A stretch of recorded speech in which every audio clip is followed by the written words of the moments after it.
Assalamualaikum warahmatullahi wabarakatuh.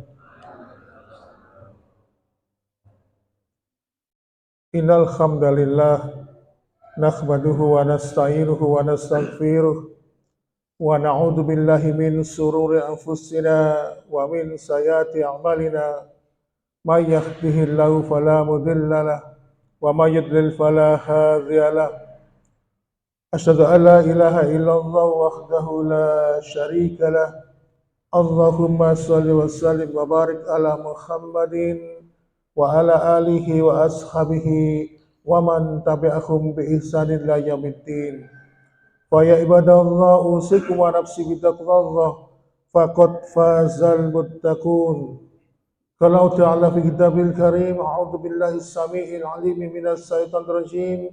Ya ayyuhalladzina amanu taqullaha haqqa tuqatih wa la tamutunna illa wa antum muslimun.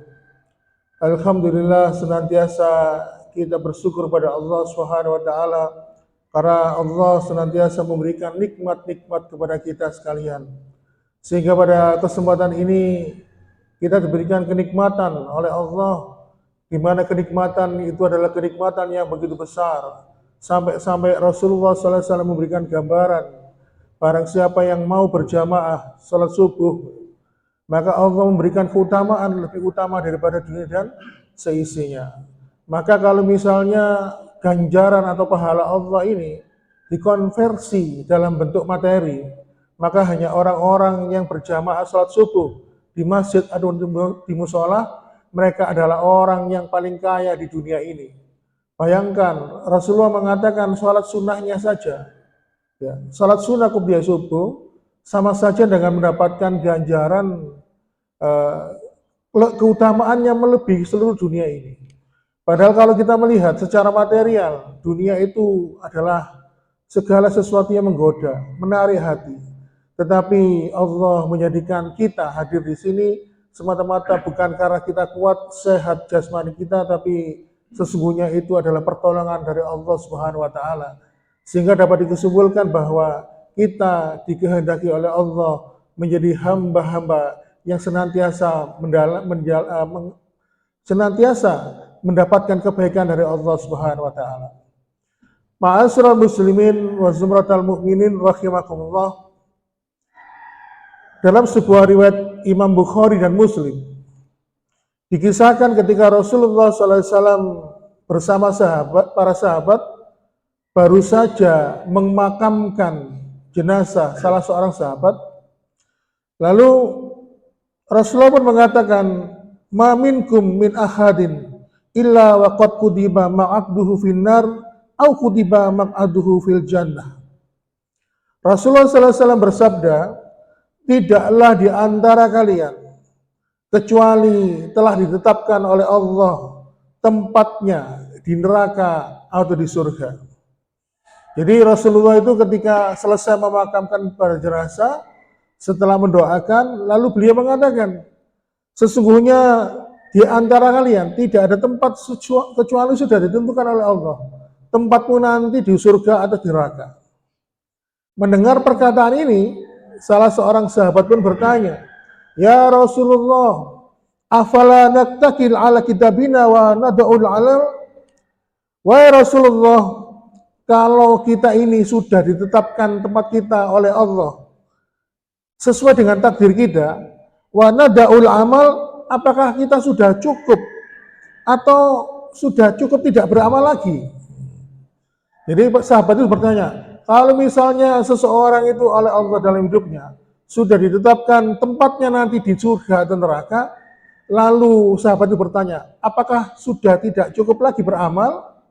Lalu Rasulullah pun mengatakan, "Ikmalu, maka beramallah. Tetaplah kalian beramal, tetaplah kalian berusaha, tetaplah kalian berjuang," kata Rasulullah SAW. Lalu beliau melanjutkan, "Fa innakum muyassarun ila ma khuliqalahu." Karena sesungguhnya kalian nanti, kata Rasulullah, akan dimudahkan oleh Allah menuju apa yang kalian tuju.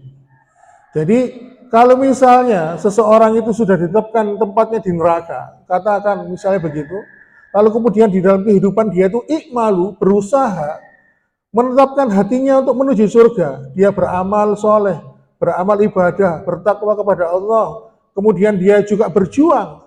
Maka Allah yang awalnya menetapkan dia tempatnya di neraka, maka Allah mengganti, menetapkan tujuannya, membantu dia untuk mencapai surga.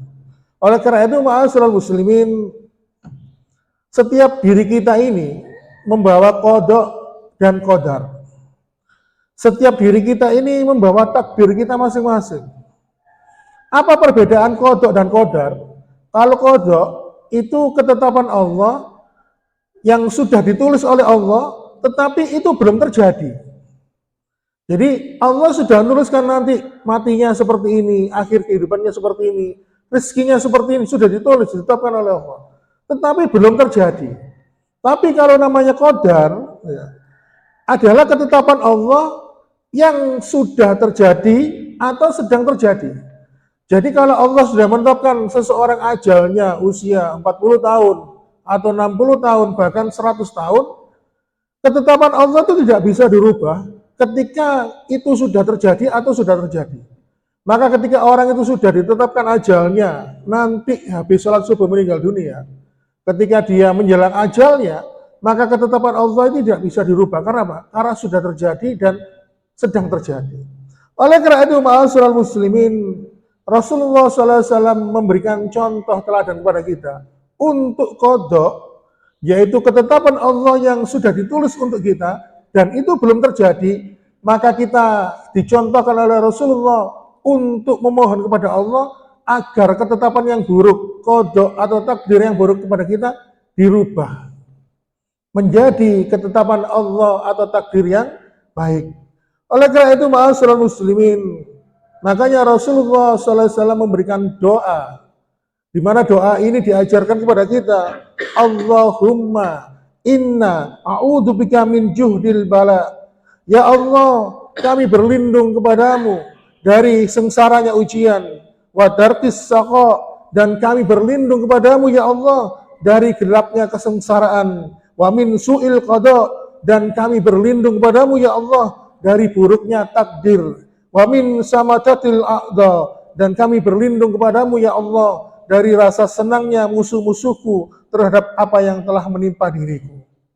Maka ketika ini berkaitan dengan qada, takdirnya Allah, dan itu belum terjadi, maka kita bisa merubahnya. Oleh karena itu Rasulullah SAW menyampaikan, la yarudul qada ila du'a. Tidak ada yang bisa merubah takdirnya Allah. Maksudnya takdir Allah itu adalah qada, kecuali dengan doa. Makanya Rasul mengatakan, doa silahul mu'min. Doa itu senjatanya orang beriman. Maka orang beriman itu senjata berdoa. Dia meminta kepada Allah diberikan ketetapan iman dan takwa. Meminta kepada Allah diberikan akhir kehidupan yang husnul khatimah. Dia meminta kepada Allah diberikan takdir yang baik. Maka dengan senjata inilah, yaitu doa, adalah senjatanya orang-orang beriman. Oleh karena itu, ma'asyiral muslimin, kita tidak tahu kedepannya kita ini nanti gimana nasib kita. Bahkan dulu sudah pernah kita membahas bagaimana tentang pentingnya hidayah. Orang-orang yang dulu pernah saya sampaikan dari hadis maupun dari ayat Al-Quran, orang-orang yang awalnya mempesona dalam ibadah, dia dikenal sebagai orang-orang yang soleh, tetapi di akhir kehidupannya dia menjadi orang-orang yang murtad. Maka kita tidak pernah tahu. Maka kita juga tidak pernah tahu bagaimana ke depannya kita nanti. Maka Rasulullah SAW memberikan teladan kepada kita. Mintalah kepada Allah agar senantiasa dirimu diberikan takdir yang baik. Bagaimana caranya mengubah takdir yang buruk menjadi takdir yang baik? Adalah dengan berdoa. Oleh karena itu, ma'asyiral muslimin wa zumratal mu'minin rahimakumullah, kalau itu qada, ketetapan Allah yang belum terjadi, maka bisa dirubah. Dan beberapa referensi oleh para ulama dikumpulkan. Pertama, cara merubah qada itu adalah pertama dengan doa. Kemudian mengubah takdir yang buruk itu dengan sedekah.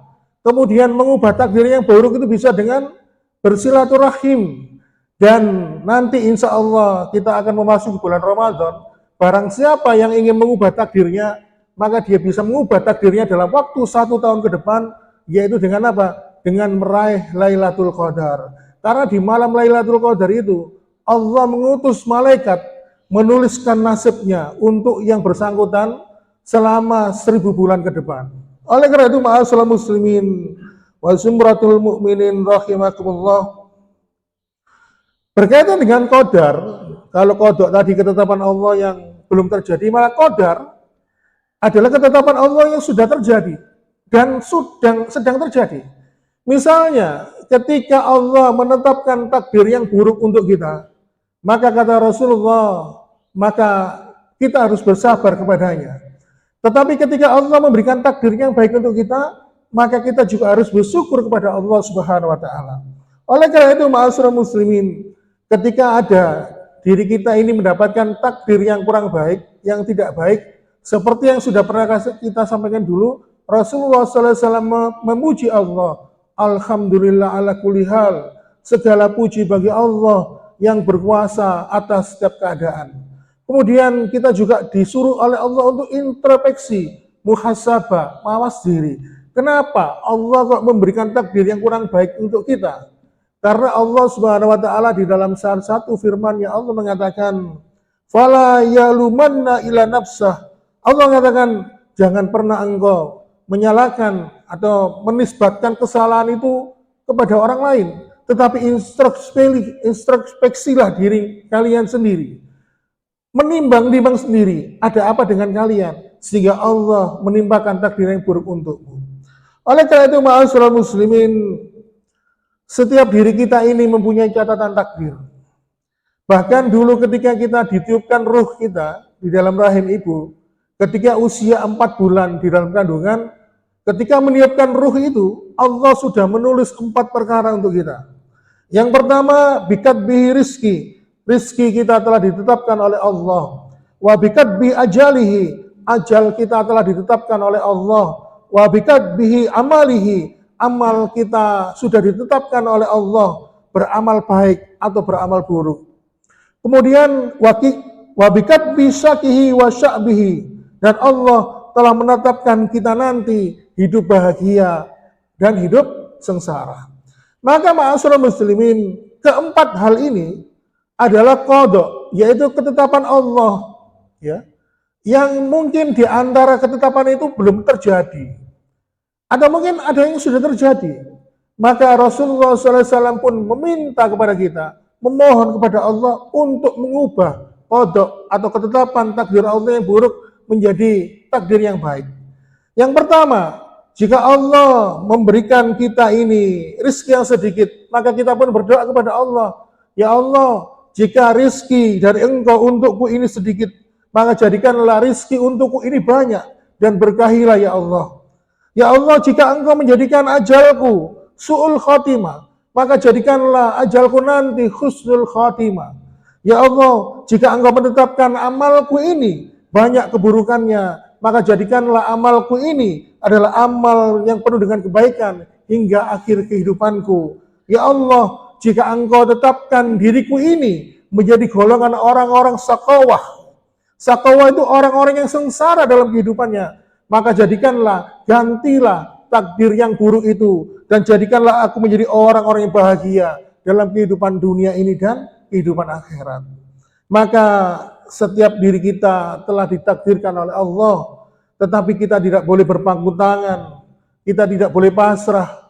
Kita harus berusaha. Kalau Allah menetapkan diri kita masuk neraka, maka kita berusaha beramal ibadah, ya, melakukan amal kesolehan di hadapan Allah, dan kita senantiasa berusaha menjaga amal-amal kita, meniatkan kita hanya untuk ikhlas kepada Allah, maka Allah pasti akan menuntun kita menuju jalan yang sudah diberkahinya, yaitu dengan jalan menuju kehidupan surga. Karena apa? Karena Rasulullah SAW menyampaikan, fa innakum wa yasurun ila ma khuliqalahu. Karena sesungguhnya kalian akan dimudahkan oleh Allah kepada jalan apa yang menjadi tujuanmu. Bisa jadi seseorang itu awalnya ahli sakawah, orang yang hidupnya sengsara, tetapi ketika dia berusaha, bekerja keras, kemudian dia juga berusaha dengan membuka rezekinya, dengan bersedekah, dengan meningkatkan iman dan takwa, karena iman dan takwa itu bisa membuka pintu rezeki. Kemudian dia juga bersilaturahim, karena bersilaturahim itu juga meluaskan rezeki, juga memanjangkan umur. Maka ketika dia berusaha, yang awalnya dia menjadi orang-orang sakowah, orang-orang yang senantiasa hidupnya sengsara, maka Allah bisa merubah ketetapan itu dengan usahanya sendiri. Oleh karena itu Rasulullah SAW menyampaikan sebuah hadisnya, dan ini sering kita dengarkan dari beberapa ustadz, innallaha la yughayyiru ma biqaumin hatta yughayyiru ma bi anfusihim. Allah tidak akan merubah takdir, ketetapan untuk sebuah kaum kecuali bila kaum itu tidak mau berusaha. Jadi kalau misalnya ingin mengubah takdirnya itu, takdir Allah yang mengandung keburukan untuk diri kita, maka kalau kita tidak mampu berusaha, maka kita tidak mau berusaha, maka Allah juga tidak akan merubah itu. Oleh karena itu, ma'asyiral muslimin, Allah tegaskan di surat Ar-Ra'd, surat yang ke-13 ayat 39, yamhullahu may yasha'u wa yusbit wa indahu umul kitab. Allah menetapkan takdir-takdir yang dikehendaki dan menghapuskan takdir-takdir yang dikehendaki, dan di sisinya terdapat sebuah catatan takdir, dan catatan takdir itu adalah umul kitab yang tersimpan di lauhul mahfud. Oleh karena itu, ma'asyiral muslimin wa zumratal mu'minin rahimakumullah, justru karena kita ini tidak pernah merasa tahu kelak nanti kita dimasuk surga atau neraka, maka kita harus senantiasa menetapkan tujuan hidup kita. Kita tetapkan tujuan hidup kita. Maka kalau kita menetapkan tujuan kita untuk mendapatkan kebahagiaan akhirat, maka Allah pun akan menjadikan kita mencapai tujuan itu. Oleh karena itu, ma'asyiral muslimin wa zumratal mu'minin rahimakumullah, kemudian dari sisi pembagian, kalau tadi qada dan qadar, kalau qada itu takdir atau ketetapan Allah yang belum terjadi, kemudian ada qadar, takdir atau ketetapan Allah yang sudah terjadi, maka sekarang takdir itu dibagi menjadi dua, yaitu takdir mu'alaq, takdir yang bergantung terhadap nasib manusia, maksudnya tergantung dengan usahanya, atau takdir mubrom, di mana takdir mubrom ini adalah takdir yang menjadi ketetapan Allah. Bahkan seorang nabi dan rasul pun tidak mampu merubah takdir mubrom ini. Takdir mu'alaq itu ditentukan dengan usaha manusia. Jadi bisa berganti. Awalnya takdir itu menjadi buruk, bisa menjadi takdir yang baik. Kalau misalnya dia menjadi orang yang giat bekerja, ya, tidak malas-malasan, ya, kemudian dia mengembangkan potensi dirinya, maka awalnya dia ditakdirkan menjadi orang yang papa, yang tidak berpunya, menjadi orang miskin, maka bisa jadi dia menjadi orang yang sukses, bahkan kaya raya di dunia. Dan takdir ini bisa dirubah, seperti yang saya sampaikan tadi, bisa dirubah dengan sedekah, bisa dirubah dengan silaturahmi, bisa dirubah dengan berdoa. Ini ada sebuah kisah nyata di Riyadh. Riyadh itu salah satu kota di negara Arab Saudi. Ada seorang wanita, seorang majikan wanita yang mempekerjakan seorang pembantu, tenaga kerja wanita TKI dari Indonesia. Nah, si majikan ini senantiasa mengamati pembantunya tadi. Kadang setiap 1 jam atau 2 jam sekali masuk ke kamar mandi. Dan begitu masuk ke kamar mandi, lama banget. Akhirnya kejadian ini sering berulang. Akhirnya tanpa dia tidak bisa menahan keponya, tidak bisa menahan keinginan tahunya, akhirnya ditanya, kenapa? Aku amati engkau senantiasa sering masuk ke toilet, kamar mandi, 1 jam sekali, 2 jam sekali. Kenapa? Apa yang kamu lakukan? Bahkan kamu di dalam kamar mandi itu lama banget di situ. Lalu pembantu itu, seorang TKW dari Indonesia mengatakan, saya baru saja melahirkan. Anak saya masih kecil, usia 3 bulan, terpaksa saya tinggal untuk bekerja ke sini. Ketika saya merasa air susu itu penuh di payudara saya, sakit sekali rasanya. Makanya saya harus segera mengeluarkan air susu itu supaya tidak sakit. Karena menurut pengakuan orang-orang yang menyusui itu, kalau air susunya penuh, itu rasanya katanya menteng-menteng gitu ya, rasanya nyeri. Makanya aku berusaha mengeluarkan air susu ini, sehingga aku bila tidak mengeluarkan air susu itu aku tersiksa karena kesakitan. Mendengar cerita dari seorang TKW ini, seorang majikan wanita tadi, kebetulan beliau ini sakit, divonis oleh dokter mengalami kanker stadium 4, di mana tidak ada harapan lagi dia sembuh, dan sudah diperkirakan waktu hidupnya tinggal beberapa bulan lagi. Lalu si majikan wanita tadi ini tersentuh hatinya, lalu mengatakan, baiklah, engkau sebaiknya pulang saja ke Indonesia. Gajimu sesuai kontrak bekerja di sini selama 3 tahun, aku bayar penuh. Kamu pulang saja, merawat anakmu. Bila nanti anakmu sudah bisa kau tinggal, kamu bisa menghubungi aku untuk kerja kembali di sini. Akhirnya dengan terharu, si TKW ini merasa bahagia dan dia terhayu. Akhirnya apa? Dia sangat bersyukur kepada Allah Subhanahu wa taala. Karena nilai gajinya itu dibayar full sesuai kontrak 3 tahun, padahal dia baru bekerja di situ 1 bulan. Sehingga akhirnya dia bahagia dan pulang ke Indonesia. Setelah itu, ma'asyiral muslimin, apa yang terjadi dengan majikan wanita ini, yang awalnya divonis dokter sakit kanker stadium 4 dan sudah diperkirakan meninggal dunia dalam waktu beberapa bulan lagi, ketika dia kontrol medical check up ke dokter, diperiksa. Dokternya meriksa, mengatakan betapa kagetnya dia ketika meriksa sel-sel kanker yang ada di dalam tubuhnya hilang dan dia dinyatakan sembuh total. Bayangkan, inilah efek dari sedekah. Sedekah itu bisa merubah takdir, Pak. Yang awalnya tadi si majikan wanita itu menderita kanker ganas stadium 4, beberapa bulan lagi dia meninggal dunia, tetapi ketika dia bersedekah ikhlas kepada Allah karena terharu terenyuh melihat perjuangan pembantunya tadi, dia mensedekahkan hartanya, membayar gajinya full 3 bulan, maka Allah mengganti takdir yang buruk itu menjadi takdir yang baik. Inilah takdir mu'alaq. Takdir itu bisa diganti dengan usaha manusia. Makanya Allah mengatakan Allah tidak akan mengganti ketetapan untuk suatu kaum kecuali kaum itu mau merubahnya. Kemudian ma'asyiral muslimin, yang kedua adalah takdir mubrom. Takdir mubrom itu adalah sebuah ketetapan yang Allah tetapkan kepada siapapun, tidak terkecuali kepada seorang nabi dan rasul. Apa takdir mubrom itu? Kullu nafsin dha'iqatul maut. Setiap yang bernyawa, yang berjiwa pasti akan mengalami mati. Tidak terkecuali jin dan manusia. Nabi dan rasul pun bila mendapatkan ketetapan takdir mubrom ini, tidak ada yang bisa menghalangi. Mereka juga bisa mati. Termasuk diri kita ini ditakdirkan menjadi laki-laki atau perempuan adalah takdir mubrom. Kita tidak bisa merubah. Ketika kita ditakdirkan menjadi laki-laki, ya Allah aku minta kepadamu ganti aku menjadi perempuan, tidak bisa. Termasuk kemudian kita ditakdirkan tinggal di Indonesia, dilahirkan di Indonesia, kita tidak, itu sudah termasuk takdir mubrom. Oleh karena itu, ma'asyiral muslimin wa subhanatal mu'minin rahimakumullah, takdir ketetapan Allah itu kadang-kadang tidak sesuai dengan harapan manusia. Seperti kalau kita melihat kisah akhir kehidupan Khalifah Umar bin Khattab, Utsman bin Affan, Ali bin Abi Thalib, ketika beliau-beliau ini menjadi seorang khalifah yang sering berada di dalam istana, mereka tidak menyangka mereka akan menutup akhir kehidupannya dengan syahid di jalan Allah. Karena mereka jarang sekali mengikuti peperangan. Beda dengan Khalid bin Walid, ada 300 pertempuran yang selalu dia ikuti.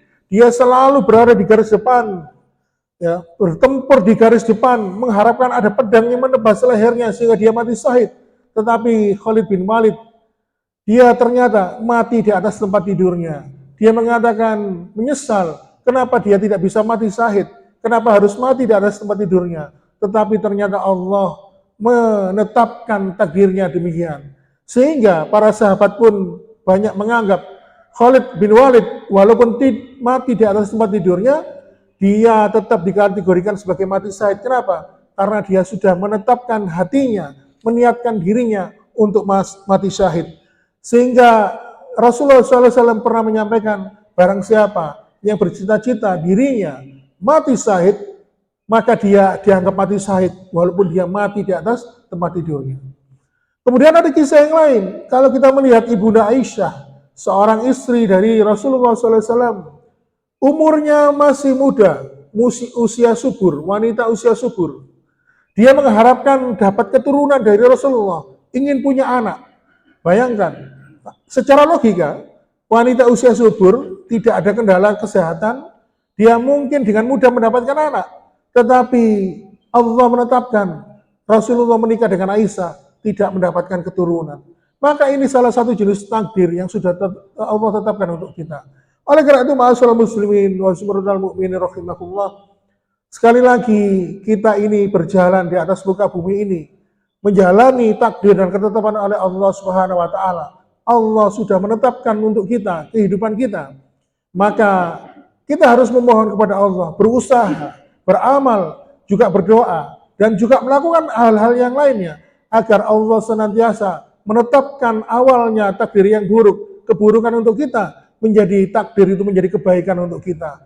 Oleh karena itu, senyampang masih kita diberikan umur oleh Allah, maka kita harus banyak-banyak menggunakan kesempatan ini. Oleh karena itu, ma'asyiral muslimin, ketika takdir itu sudah ditetapkan, sudah terjadi atau sedang terjadi, maka ketetapan itu, bila itu mengandung kebaikan, maka kita bersyukur kepada Allah. Bila mengandung keburukan, maka kita harus introspeksi diri kepada Allah, mengingat diri kita ini telah berbuat apa, dosa atau mungkin maksiat atau dan sebagainya, dan senantiasa bersabar atas ketetapan Allah yang ditetapkan untuk kita. Karena Rasulullah SAW menyampaikan perkara setiap mukmin itu mengandung kebaikan. Apabila dia mendapatkan nikmat, dia bersyukur. Apabila dia mendapatkan ujian berupa musibah, maka dia bersabar. Bersyukur mengandung kebaikan, bersabar juga mengandung kebaikan. Demikian ma'asyiral muslimin wa subhanal mu'minin rahimakumullah, pembahasan tentang takdir, bagaimana kita mensikapi takdir ini. Mudah-mudahan kita juga legowo. Salah satu ciri orang beriman adalah ketika dia legowo dan menerima segala ketetapan yang Allah berikan kepada dirinya, tetapi dia juga mempunyai semangat untuk merubah takdir yang buruk menjadi takdir yang baik. Kenapa? Karena Rasulullah SAW mencontohkan demikian. Baiklah, demikian. Bila ada kekurangan, saya mohon maaf. Bila kekurangan ini awalnya dari diri saya sendiri, dan sesungguhnya kebenaran itu hanyalah dari Allah Subhanahu wa taala. Saya akhiri, wassalamualaikum warahmatullahi wabarakatuh.